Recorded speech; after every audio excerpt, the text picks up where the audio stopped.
রক্তে পড়া এটা হলো মুস্তাহাব। আল্লাহ রাব্বুল আলামিন এই 12টা আমল শীতকালীন আমাদের সকলকে করার তৌফিক দান করুন। একটু সময় নিতে হবে, না কিছু করার নাই। কিছু মাসআলা আছে, জরুরি মাসআলা সকলের জন্য। এক নম্বর, এই যে শীতকালে বায়ু অথবা পায়খানা চেপে রেখে যে নামাজ পড়ি, এই নামাজের বিধান কি? বলেন। মাকরুহে তাহরিমি। ভালো করে বুঝেন, মাকরুহে তাহরিমি। কাজেই খবরদার এই কাজটা কেউ করবেন না। বায়ু চেপে রেখে, পায়খানা প্রস্রাব চেপে রেখে এরপরে নামাজ পড়া, নামাজের পরে যে ছেড়ে দেওয়া, বুঝেন নাই? কষ্ট হবে। এই জন্য এটা চেপে রেখে যদি নামাজ পড়ে, নামাজ মাকরুহ তবে হাদিসে স্পষ্ট এসেছে। মাসালা 1 নম্বর মাসালা। 2 নম্বর মাসালা, ওযু ভালো করে ঘষে মেজে ওযু করতে হবে। শীতের সময় হাত পা শুষ্ক থাকে না? থাকে না? এখানে ভাঁজ আছে, বিভিন্ন জায়গায় ভাঁজ আছে, এগুলো ভালো করে ঘষে মেশে ধোয়া। যদি কোথায় শুষ্ক থাকে, পানি না ঢোকে, তাহলে তার কি হবে না? ওযু হবে না। এই যে শীতকালে আমলটা বেশি করবেন, বিশেষ করে পায়ের গোড়ালি। বিশেষ করে কি? পায়ের গোড়ালি। পায়ের গোড়ালি এখানে ভাঁজ আছে না নাই? পিছনে একদিন হাদিস বলতে গেলে সময় লাগবে। যাও, আল্লাহ রাসূল ওই জুলিল আকাফ মিনান্নার, তোমরা তোমাদের গোড়ালিকে, পাকে জাহান্নামের আগুন থেকে বাঁচাও। অর্থাৎ ভালো করে পা ধুয়ে ওযু করো, নাহলে ওই অংশ জাহান্নামে যাবে। পায়ের এক অংশ জাহান্নামে যাবে আর বাকি অংশ জান্নাতে যাবে না? কথা বলেন। এই জন্য পা ভালো করে ধোয়া। 2 নম্বর মাসালা। 3 নম্বর মাসালা হলো, ঠান্ডা যদি বেশি হয় অথবা কেউ অসুস্থ হয় শীতকালে, সে নামাজ পড়ে না। কেন? আমি ওযু করতে পারি না, নামাজ পড়বো না। নামাজ কোনোভাবেই মাফ নেই। ঠিক না? ঠিক বলেন। যদি আপনি পানি ব্যবহার করতে না পারেন, অসুস্থতার কারণে, ঠান্ডার কারণে আপনার রোগ বেড়ে যাবে অথবা আপনি অসুস্থ হয়ে যাবেন, তাহলে গরম পানি দিয়ে ওযু করেন। যদি সেটাও ব্যবহার করতে না পারে, তাহলে বিকল্প তায়াম্মুমের ব্যবস্থা আছে না নাই? তায়াম্মুম করা যাবে, সেই মাসালা আমার কাছ থেকে জেনে নেবেন। 4 নম্বর মাসালা, মোজা, সুতার মোজায় মাসে করা যাবে না। সুতার মোজা যেগুলো আছে, একমাত্র চামড়ার মোজা মাসে করতে পারবেন। সুতা জাতীয়, নাইলন জাতীয় যে মোজা, সেগুলো মাসে করতে পারবেন না।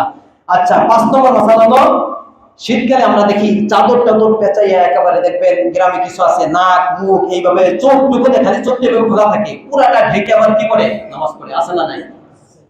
নামাজের মধ্যে মুখ খোলা রাখতে হবে। এই জন্য মাস্ক পরে নামাজ পড়াও মাকরুহ, জরুরতের খাতিরে ফতোয়া দেওয়া হয়েছে। হাদিসের মধ্যে স্পষ্ট করছে। এই জন্য যত শীত হোক, নামাজের সময় মুখ আর চোখ, নাক মুখ এগুলো কি রাখতে হবে?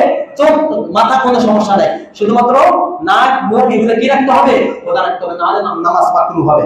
আচ্ছা, আরেকটা মাসালা হলো, নামাজের সময় কি করে যে ওই আমাদের চাদর আছে, চাদর এমন ভাবে পেঁচায়, পেঁচানোর কারণে যখন আল্লাহু আকবার বলে তখন হাত উপর দিয়ে উঠায় না, বলে নিচ দিয়ে কোন মতে আল্লাহু আকবার বলে, এরকম করে না? করে না?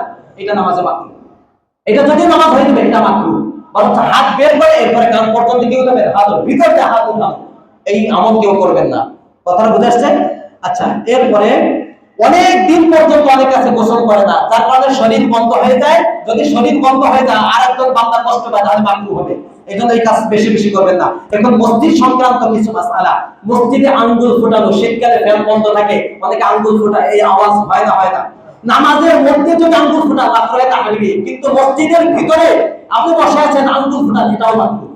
মসজিদের ভিতরে এই কাজ করা যাবে না, বিশেষ করে এই কাজ করবে না। মসজিদে যেহেতু আওয়াজ কম, ফ্যান চলে না, জোরে কথাবার্তা বলা এবং জোরে কাশি দেওয়া, যে কাশির কারণে একজন কাশি দিলে সকলে কাশি দেওয়া শুরু করে দেয়। ঠিক না? ঠিক বলেন। এই কাজ কেউ শীতকালে করবেন না। যদি বিনা ওজনে কাশি দেন, নামাজ শেষ। খুব জরুরি মাসালা, মোবাইল ফোনের ব্যবহার, মোবাইল ফোন সতর্কতার সাথে ব্যবহার করবেন। মসজিদে ঢোকার আগে সাইলেন্ট করে রাখবেন। পারবেন তো ইনশাআল্লাহ? বলেন। আচ্ছা, ফ্যান চালানো, এই যে ফ্যান চলে, ফ্যান চালানো দেখে দ্বন্দ্ব বাঁধে, যেহেতু শীত চলে আসছে, ফ্যান চালানোর দরকার আছে, এই জন্য ফ্যান চালাবেন না কেউ। আপনার একার কারণে 10 জনের কষ্ট হবে, কিন্তু ফ্যান দিয়ে খুব সতর্ক। আর ছোট বাচ্চা যারা আছে তাদের ক্ষেত্রে বলবো, যারা এরকম বাচ্চা যে মসজিদে আসলে পায়খানা প্রস্রাব করে দেওয়ার সম্ভাবনা আছে, এরকম বাচ্চা মসজিদে আনা নিষেধ। আমাদের মসজিদে দামি কার্পেট বিছানো হবে কালকে ইনশাআল্লাহ। এই কার্পেটে গত বছর পায়খানাও করছে, প্রস্রাব করছে। এই কার্পেটগুলো কিভাবে ধোবে? কে ধোবে? ইমাম, মুয়াজ্জিন, খাদেমেরা ধোবে। ধরবেন।